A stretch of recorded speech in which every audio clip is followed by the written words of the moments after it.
Hello and welcome to the BSN Avalanche Film Rundown, a show where we take an in-depth look at the who, what, why, and how of everything on the ice for the Avs.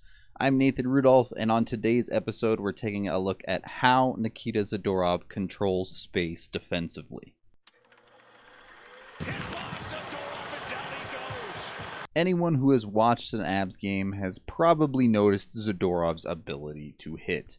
At 6'6", 235 pounds, it seems like he was just designed to turn opposing players into paste. Obviously, the impact of his hits has a big effect on the player he's running through, but there are a lot of other factors that often seem to fly under the radar that base off of this.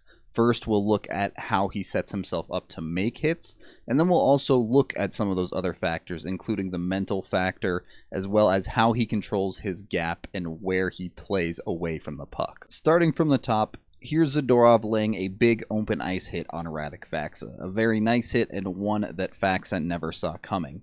But let's rewind this back and see exactly how it happened. The first thing to notice here is just how big of a gap Zadorov is using. It's not uncommon to keep a bigger gap going through the neutral zone, especially with speed, but Zadorov really takes it to the extreme here. We'll get more on that in a minute. Faksa is going to come through the neutral zone and attack Nemeth's side of the ice, trying to create a 2-on-1.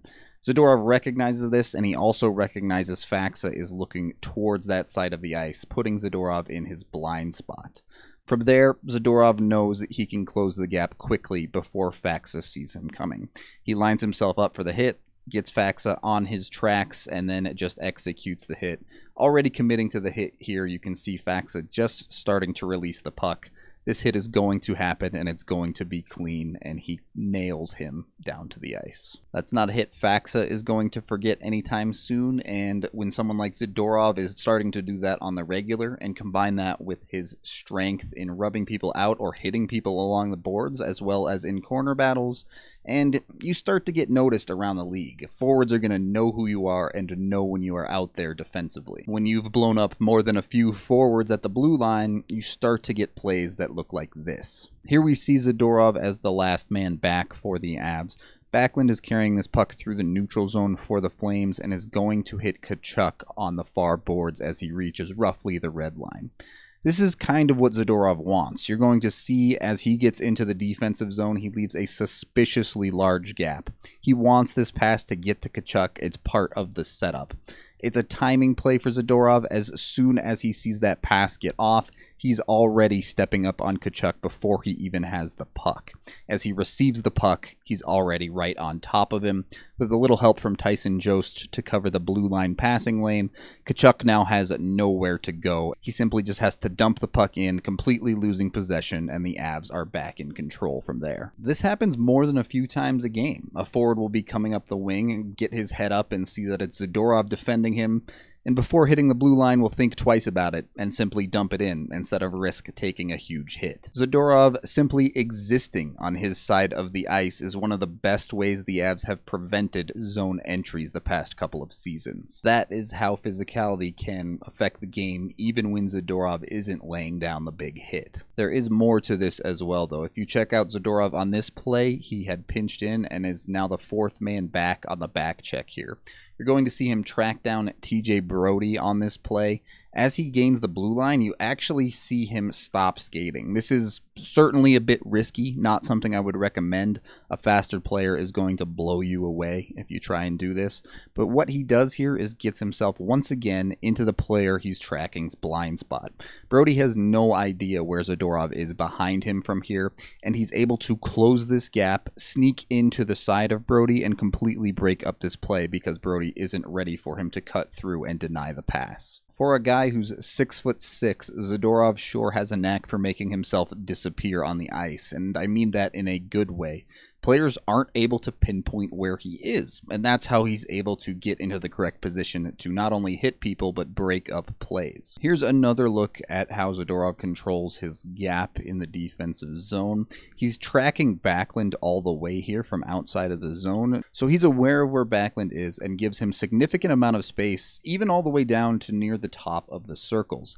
Again, He's waiting for this pass to come through. He wants it to come through so he can step up and break up the play. And that's exactly what he does.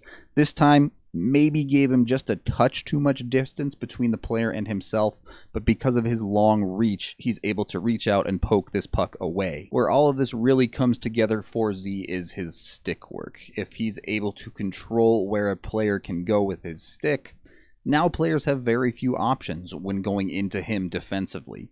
They either have to get in the tracks and be afraid of taking a hit from Zadorov, or they get guided to the boards and are simply rubbed out, as you can see on this next play. Here, Bennett is coming through the neutral zone with speed, and Zadorov is the only man fully back.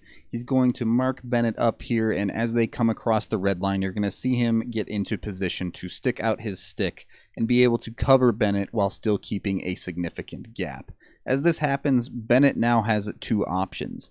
He can opt to try to go through Zadorov's stick and towards the far side of the ice. This may free him up a bit, but Zadorov's gap is still long enough that he's not going to be able to get fully around him, keeping the man in front of him, which is pretty much necessary when coming towards the center of the ice. Bennett's other option is to go towards the near boards. From there, Zadorov is already set up to completely put him in the tracks. So he's essentially leaving no good options for Bennett as he keeps his gap long enough that he can't be beaten by a move around him. From there, the play just plays out quite simply. Bennett cuts towards the boards and has to give up on the play, throwing in a soft shot on Grubauer.